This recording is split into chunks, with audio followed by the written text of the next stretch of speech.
we mix up the word retention with loyalty, and they're wildly different things. Dealership loyalty is super interesting. Nowadays, those customers really belong to the dealership, not the salespeople. We should be using those platforms for marketing automation, not considering that personalization. It could be so much better. It could be, hi, welcome to your store. Thank you so much for coming in again. I want you to have a great experience. Our industry is basically going to live and die by hospitality from this day forward. Little things make big differences, and that impacts loyalty. Welcome to Driven Loyalty, the podcast with proven strategies and expert insights tailored for automotive professionals looking to maximize retention, enhance customer experience, and drive sustainable growth. Here's your host, Jason Harris. Hey, what's going on, Podcast Nation? It is Jason Harris here, and thank you for joining me on another episode of Driven Loyalty, where I get to talk, well, anything and everything I want to talk about to what it actually takes to create real loyal customers in your business. And I'm not just talking about retaining them, I'm talking about actual loyalty. I got a great guest today. I'm actually super excited to jam with this guest. Excuse his little beach vibe. It's okay. I'm used to it. You may not be, but that's all right. Just kidding. I'm just messing with him. Anyways, before I introduce today's guest, we can't make cool content like this without our sponsor. And we got a cool sponsor for this one. So here's a quick message from our sponsor. This episode is brought to you by Podium. So here's a question for you. What would it mean for your dealership if you had one more employee who worked 24/7, never took a break, and was focused solely on turning every lead into a yes, even the after-hour ones, into test drives, a sale, and ultimately more revenue? Well, let's meet Jerry, Podium's brand new AI BDC. Jerry is a lead conversation machine, ready to jump on every lead that comes in instantly. He can answer questions, keep those leads engaged, and even schedule test drives, all without any direct human supervision. And here's the best part. With a seamless handoff to your sales team, your customers will never even know they were interacting with an AI. If you're curious about how Podium's AI BDC can help you move more cars, check it out at podium.com/SWJ. That's for Strategy with Jason. That's podium.com/SWJ, or just hit the link in the show notes below.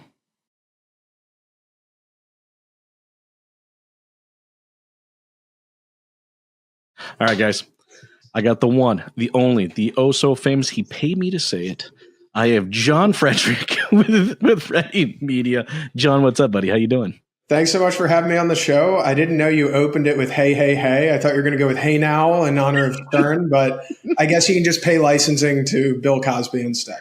You know, it's so funny that you say that, because like I started this years ago and I was not a big Fat Albert fan. Like, I think as a kid, I probably saw maybe one or two episodes of it, but I wasn't a big fan.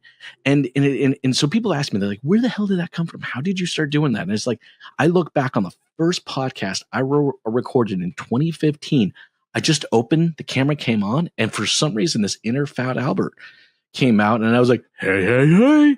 It's a strong open. I would keep it. Who's your ultimate radio inspiration? Who's inspired you to produce a podcast?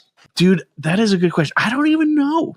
Actually, here's a funny thing, Jon. And for a lot of people that have been watching me over the years, and dude, almost 2,000 episodes. We're almost at 2,000 episodes. Congrats. That's insane. I actually can't stand watching or listening to myself. For the longest time, whenever I did an episode and my team was going to go edit it, if I walked into the room where they were editing, back when we were like in the same office and stuff like that, they would turn off their monitors. Because I would go in there, I'm like, oh, I don't like that, change that, or add this, or can you move that around, or something like that. Like, honestly, I didn't even like it. So it was something I just had to get used to, man. Oh, I was such a Stern guy. I feel like if anybody ever had an on-the-road sales job, they got so into Stern that you started understanding the back office and the random characters. And, as his show was winding down last week, he told some story about, or a lot of Norm Macdonald Stern clips got posted. And those were, if Norm was ever there, it was the all-time best. You know what? I do like that. I would say if I had to say anybody, it would probably have been Gary Vaynerchuk, right? That's actually what started me to do the podcast. I was actually at Ford's head office. It was a marketing meeting. I kind of got sucked into it, and I'm in there, and we presented a few things. And one of the guys go in there, "Hey, you remind me a lot of this Gary Vaynerchuk," and I'm like, "Don't know who that is. Is that a good thing?" He's like, "Oh yeah, it's a good thing." And that was the end of the conversation. So after the meeting, I get in my car and I'm Googling, I'm like Gary Heiner. How the hell do you spell this guy's name? And finally I find it. Oh, he's got a podcast. All right, I'll turn it on. I'm listening to it on my 45-minute drive home. Within 45 minutes, I know what this guy's strategy was. I'm like, this is ingenious, because it was in line with what a mentor told me many, many years ago. No one cares about what you have to offer or sell them unless they know how much you care. Right. And that was the beautiful thing of the podcast. The podcast allowed me to go out there and show people that, man, I love this industry. It is an awesome industry, and I have nothing but great passion for it. So that's where the whole podcast went into. I think Gary's under threat by Hormozy right now. I think Alex has become the GOAT of content for your business. And I think the number one Hormozy principle that I live and die by is just tell everybody how you do it. Give away your secret sauce. Everybody will go try and do it themselves, but once they figure out how much work it is, they just come back to you, and you get a lot of clients that way. You're 100% right. And it's funny. I say Gary, and I probably haven't listened to one of his podcasts in probably 4 years. But that's who it was. That's how I got started. Okay. I know we're already getting into the podcast. Everyone's like, well, isn't this a podcast about loyalty? What are these guys talking about? Okay, don't worry, guys. This is what happens when I bring good friends onto the show. We go squirrel, and there we go. We went squirrel on you guys. Okay. Let's get into this. But first, what I want to do real quick, John, for everybody out there watching and listening, I love kicking off these podcasts with a little origin story, because I'm fundamentally interested. So let's start there, John. How in the world did you get started in this crazy little world we call the automotive industry? Yeah, I was a townie on the Eastern Shore of Maryland. I say that I was kind of a half townie. I went to prep school in Baltimore, so I'm not like a perfect Eastern Shore of Maryland redneck, but I'm kind of like half. And then on the Eastern Shore, there were a lot of DC guys that had their weekend and summer home, and Jim Coons was one of them. He had 30 stores in DC. My family had a family business. I was kind of the step kid. I was kind of like a look, don't touch. And then he kind of did the math and walked across the street and said, why don't you come work for me? So then Jim Coons put me in Tyson's Toyota, did that from 2012 to 2019 out of Clemson, and I was a salesperson, internet manager, desk manager, used car manager, general sales manager in their Toyota stores. Since I was 21, I've been kind of like back against the wall presenting my P&L in front of the Coons executive team and fellow general managers. I was always the young guy. I was always the youngest general sales manager, all these things. And now I feel like I'm a little older. I feel like I've kind of hit this point in my career where I'm definitely no longer the young guy. And, I bounced around. I've been a vendor.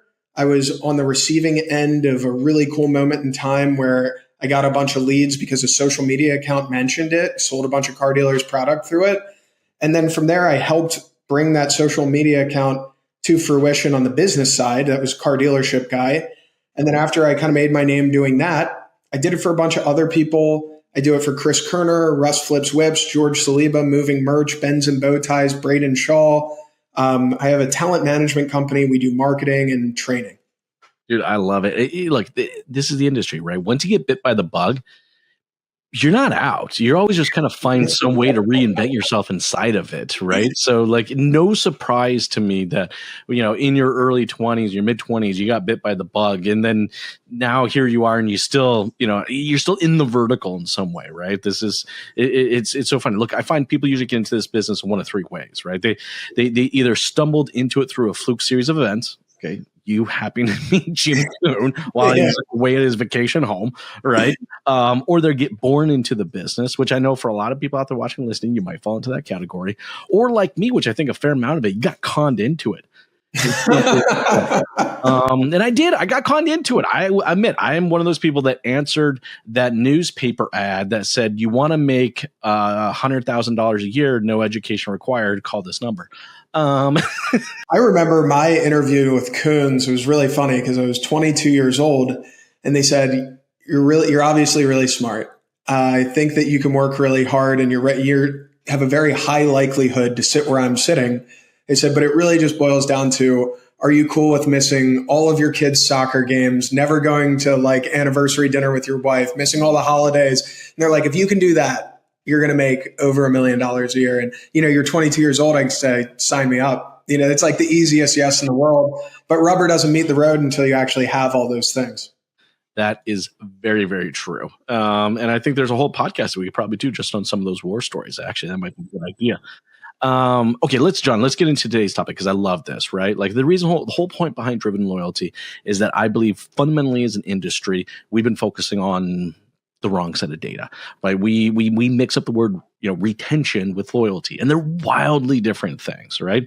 So I think one of the big problems, and you identified it as well, is one of the big problems for not having more loyal customers is a lack of personalization in our follow-up marketing. And come on, guys, if you're out there watching, listening, you've ever worked at a dealership and you've dealt with a CRM, you know for a fact there's no personalization in there. It is about as robotic as you could possibly. In fact, actually, I think today the robots actually sound better than some of the humans out there. But anyways, let me kick it off here with just why you think this is a big problem, how it fundamentally affects loyalty at the dealership. Yeah, dealership loyalty is super interesting because as dealers expand, all the customer data resides within the dealership's DMS and the CRM. Mm-hmm. So when our fathers sold cars, they had a book and they'd write, birthday cards to people and they'd keep the contact info and like a leather bound whatever. And nowadays, those customers really belong to the dealership, not the salespeople. And I think there's a little bit of push and pull right now because some salespeople are garnering large social media followings and suddenly their following is like their modern loyal book of business. And that's a lot of what I coach to businesses is like how to grow a following that's effectively loyal to you. But then is the dealership cool with that? I think that all of these dealership contacts that are being mass marketed to through email, text, all these CDPs or marketing automation platforms, it does miss personalization, even if you sub out the name, even if you get the correct trade, even if you get whatever personalization is. My thesis is more like we should be using those platforms for marketing automation, not considering that personalization, not considering that a personal touch. When the prospect or the person within your database is warmed up to enough where they decide to contact you through all the remarketing efforts, then you should be thinking, how many awesome, personalized, friendly human touches can I possibly engage this person with? Great we point. have a person on staff at my company who is really just an awesome vibe. She's really friendly. She's really nice. Nobody could ever get mad at her. We use AI to prospect outbound. They do all this emailing, texting, all this stuff. And then when they go to do like kind of the pre-meeting appointment, learn a little bit about you, qualify it, they're talking to a girl who's like, oh, it's so nice to meet you. Thank you. So, oh my goodness, I see that you've worked with us before. Is your AI, is all of your tech getting you to a really nice personalized human interaction? Or are you just trying to remarket perpetually and constantly? Well, and that's a really good point. And that's how we wanted to kind of break down today's conversation, right? Because, I think to truly have loyal customers and to truly execute a personalized follow-up effort, all right, it is not just a piece of technology. It is the people, like you said, that friendly personality. It is a process. By the way, we talked a little bit about AI, and John, for anybody out there watching and listening right now, if you don't have a document process today based on today's technology, there's no effing excuse whatsoever for you not to have a documented process. You can literally go to ChatGPT right now, talk to it, not even type it, with some loose idea of how you want this process to play out, and it will document the whole effing thing for you. So it's a people, it's a process, and then you nailed it, John. It's a technology thing. Right. And so let's talk real quick because personalized follow-up, right? In the past, what is our industry used as personalized follow-up? They're email blasts. Exactly. Well, they're fill-ins, right? So I'm going to fill in Jason's name here and the make he's driving and the model and the year and maybe the date he purchased it, right? That's personalization. I can't blame us because from a technology perspective, that is about as personalized as we could get with what we have.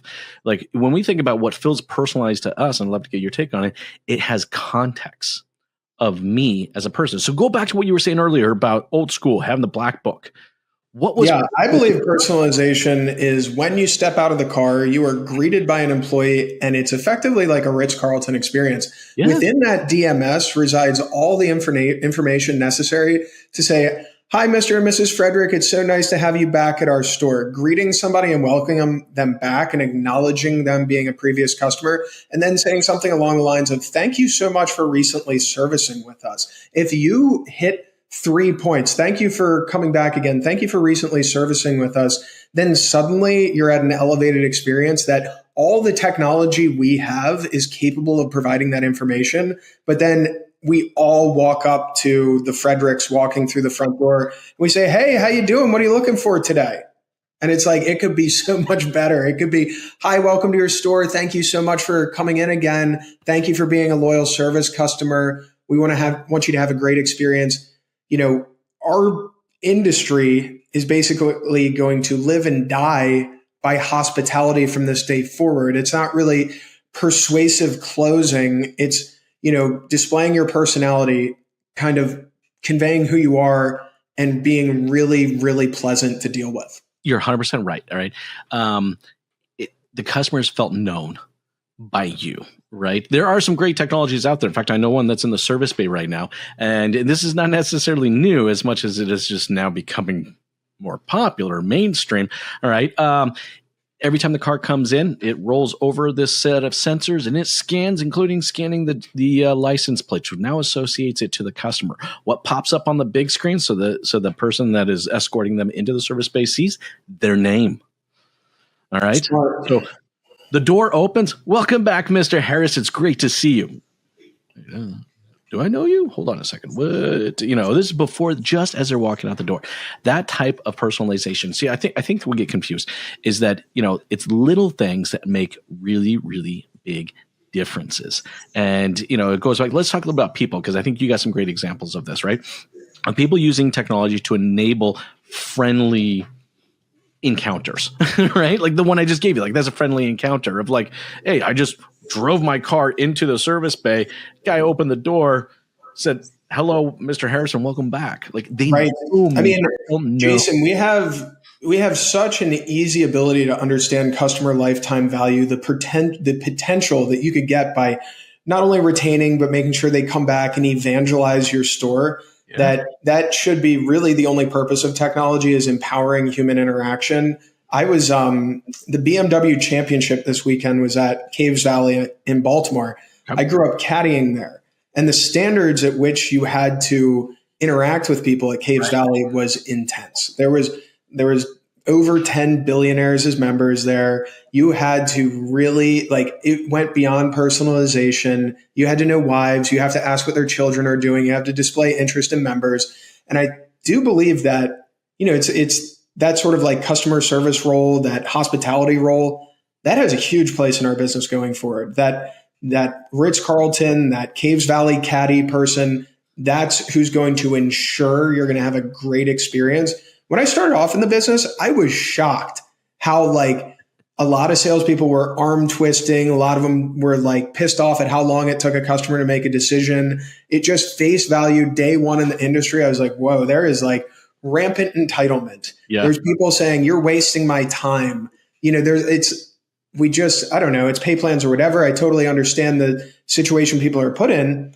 But we did not really optimize for customer service or hospitality. We optimized for raise your hand if you're willing to work 6 days a week from 8 a.m. till 1 a.m. Yep. And you'll stay late to make a mini on Saturday night.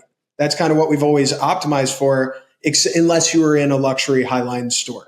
But with the advent of technology doing a lot of the heavy lifting, perhaps you can operate a little more efficiently. You can offer a better schedule to an employee, and now you can hire what would be the Caves Valley caddy or the Ritz-Carlton front desk person. Well, dude, and I love the fact that you say that, because we say in our business all the time, this is a people business. Yep. Where the hell are the people? I can't tell you how many times I've walked into a dealership, hefty size, and I've walked into, let's see, the last 4 months, probably about 400 or 500 dealerships I've walked into. Yeah. All right. And don't get greeted. No one's saying hi. They're literally sitting at their desk, staring at their computers going, please don't make eye contact. Please don't. Oh man, that is such a pet peeve of me when they don't stand up and greet somebody. Let's bring the people apart. Like it's a little, here's the thing, guys. The thesis is that little things make big differences, and that impacts loyalty, like personalization. All right. We got to bring the people back into this business. And I'm sure when you're in the business, you saw some great example of this playing out. Every dealership employee should go work for Publix for 2 weeks before they started the store, because I used to sell wine to Publix. Okay. And even as a vendor, if you came within, I think it was like a 20-foot rule, 15 to 20 feet of a customer, you had to acknowledge them. You say, hey, sir, how's your day going today? And that was such a great Publix rule. And I believe other companies, perhaps like Disney World, has the same rule. Mm-hmm. But that little fundamental human touch, human interaction, that's what drives loyalty, in my opinion. Who had a great experience? Who had like a unique, cool experience? And that's what our industry can provide, because we do hire what would otherwise be personality hires. And that's what we encourage in, the Russ Flips Whips thing we do, where we teach dealership employees how to do content.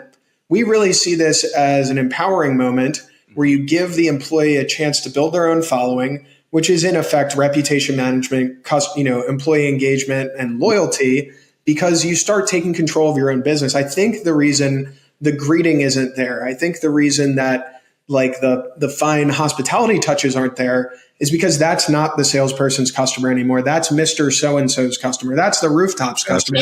And for the past 20 years, that's what we've taught. The customer belongs to the store. That is not your customer. That's the store's customer. And that ownership that we fought, where the salesperson said, no, you can't hand my previous customer to somebody else. That's my customer. That was them clinging to like career satisfaction, dignity, all these things that have been effectively steamrolled out of our business. But now that we have technology that can do heavy lifting and do like the busy work, we got to get it back to that. This is my customer. I know him. I'm going to stand up and greet him. I'll take care of him.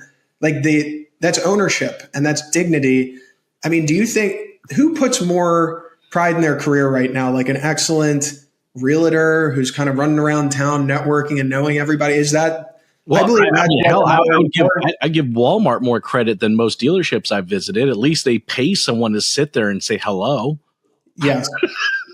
Right? Yeah, it's a hospitality function, but we can sit here and, almost said the B word, we could complain about it. Or how do we go about training hospitality? I think that's the only thing that drives loyalty. I'm glad you brought that up, because this is a perfect segue into the process side, right?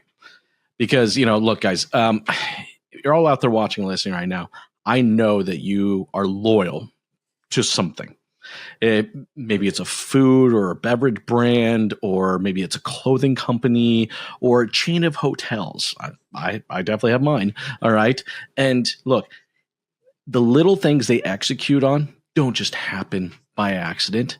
It happens because they're intentional. Just like Jon was talking about with Publix. Okay. Within 10 to 15 feet, they were programmed, they were process, all right, to execute something. And it may be something as small as just saying hello and how's your day, all right? But those little things make big differences. And that's why we go into kind of the process side of getting personal. Because like we said, first thing first, guys, if you've been watching the show, first thing first is the people. You got to bring the people part back, okay?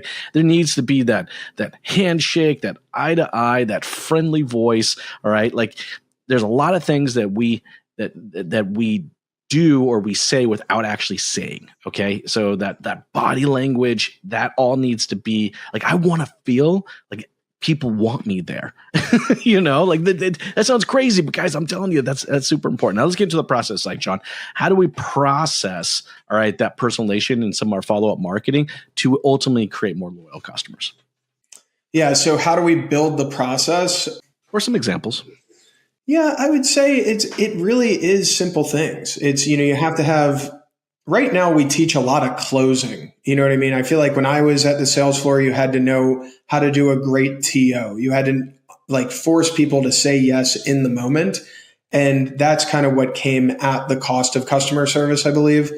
But I think that there are dignified, or there's playbooks out there. There's the Ritz-Carlton playbook, there's the Publix playbook.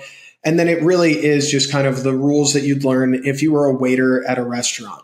It's greeting people, making sure they're taken care of, making sure that, everything's progressing and they're having a great time, pivoting it to having a great time. I think that there's enough how to close out there. And if you can't close, then it's just not the right thing for you. Sure. But I think withdrawing objections, being able to overcome objections deliberately can't come at the cost of the customer service. And every store is going to have their own process, but greeting would be a thing you can start with, thanking people for previous business, calling them the next day to thank you so much for buying a car, calling them 30 days later to thank you for buying a car, implementing really fundamental things like that. And even the way you present numbers, learning how to set the stage so that you're about to go present numbers and ask somebody for the business, but you're not going to do it in a rude way. The way I always used to say that is, okay, guys, thank you so much for going on the test drive with me. I'm going to go up to the sales tower right now. I'm going to get a sales proposal from my sales manager. It's going to have your trade value on it, the price of the car, the processing fee, and the taxes and tags. We're going to break it all down so that you can see a simple bottom line at the bottom. And then those numbers should be agreeable because it has everything, our sales price, your trade value. You just simply sign at the bottom and we proceed from there. So I believe customer service has a lot to do with telling them what the next step looks like. And I think that's something anybody can implement. The greetings, the thank yous, and then when you go to get a sales proposal, explain what you're going to do and what the next steps clearly are. Dude, I'm 100% with you on this. When I think of some of the processes, let me give you a quick example, right? You bought a car. Congratulations. You bought a car. You are going to spend 20, 30, 40, 50, 60, whatever thousands of dollars of your hard-earned money on a product. And most dealerships, it is, here's an envelope. Thank you for your business. There's the door. Well, a great solve for that would be kind of employee appreciation events at the dealership. So a lot of these dealerships are, Taj Mahals. They're really they're fancy as hell. I know. I don't even know if I belong in a fancy dealership. I need a rock lot and a really ugly showroom to fit in. But for those of you that have fancy dealerships, hosting events once a month, open invite to all of your customers. I remember back in the day, my grandfather used to go to the dealership in Easton, Maryland, and they would have crab feasts once a month. Celebrations. Let's celebrate this thing, right? I'm hearing where you're going with this. I went to the Rorman Honda store grand opening in Schaumburg, Illinois, and they had a cool party for all of their customers, and the community really appreciated it. So leaning into local community events and then publishing on social media as if you're endeared to your local community. If I was a dealership, in fact, I was with Justin Moore the other day. He's the owner of George Moore Chevrolet here in Jacksonville. He's supporting the local football teams. He's visiting local bakeries and doing content with them. Just kind of proving that you're a part of the community and then hosting cool things at your dealership, offering it up just to your customers. They appreciate that. And that can't be sinking the ship financially. Everybody's capable of doing something nice. No, look, celebrating a transaction is not sinking the ship. Here's the thing. How often do you have a birthday, John? But once a year. Okay, about once a year. All right. And most people go celebrate that typically with a meal, right? It's pretty common. Why is it common? Because I know almost every time I go out to, Texas Roadhouse, which anyways, no fancy anything, right? Somebody, there's an army of people coming out from the kitchen and they're slapping their knees and they got cowboy hats on and they are celebrating, all right, this person's birthday with a $20 steak. $20 transaction, but we can't do that when someone spends $40,000 on a car. I'm just saying. I'll give you an example. Russ Flips Whips is the master of this. Anytime somebody ever bought something from him, he had a process in his dealership where he would walk up to anybody who worked with him and he would say, Mr. Smith, Nautilus, Mrs. Benson, Navigator. And then that was the cue to the person that worked with him to say, Mrs. Benson, thank you so much for buying the Navigator. And Russ would film him.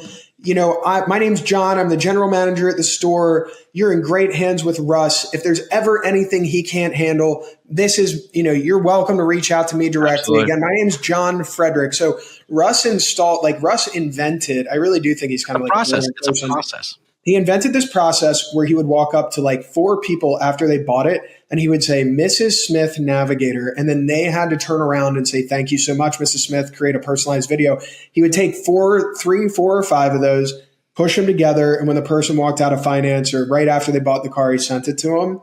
That's crazy.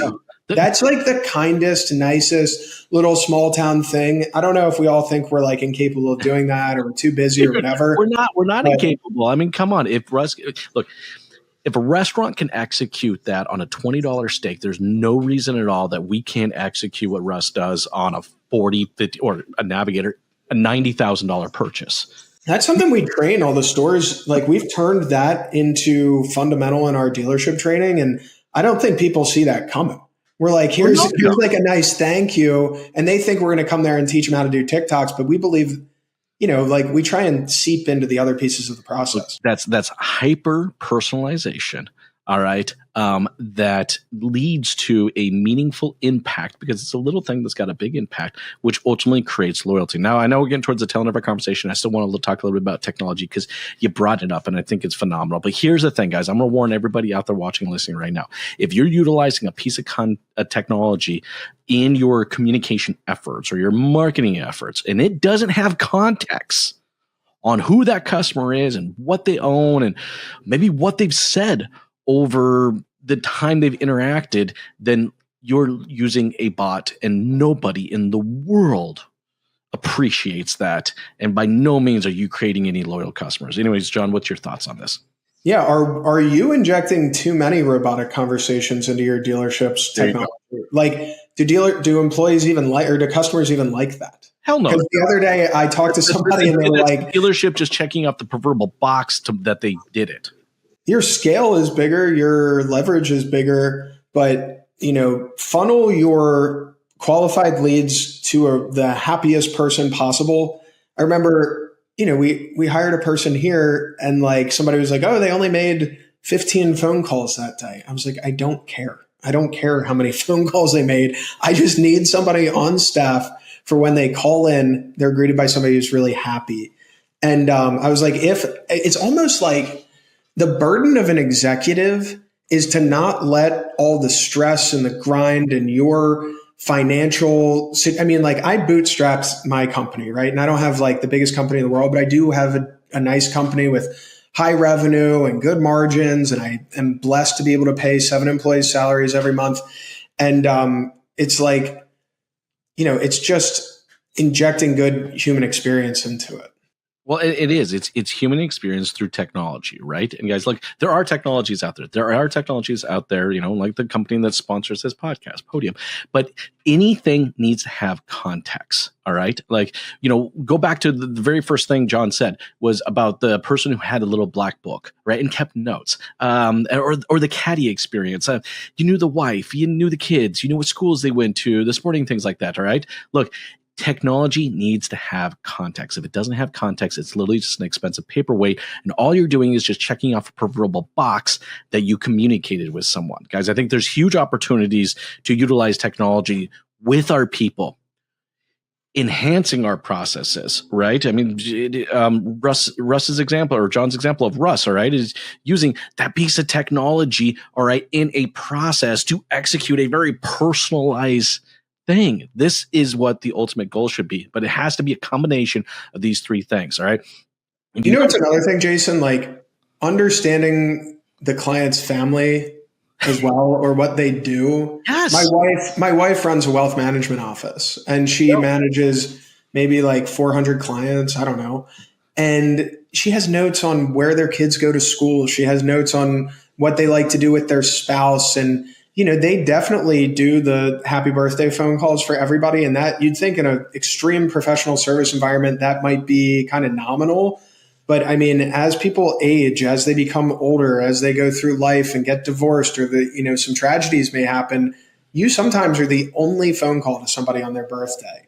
And like, as long as it's personalized, as long as you have the context and you read the notes in the CRM and their kid goes to University of Florida and plays lacrosse and, they own a boat and sometimes go to the Keys with it. You say, hey, Jason, it's Jon Frederick. I'm just calling to say happy birthday. And I hope you'd get that boat down to the Keys. And if you guys are ever in Gainesville for a lacrosse game, let me know. I'm there once a month. Like, that's a powerful phone call. How much better is that than happy birthday, Jason? Well, and that's what I'm saying. So like when you think about it, if you're a dealership right now, you're watching, listening to this, utilizing technology should not replace that.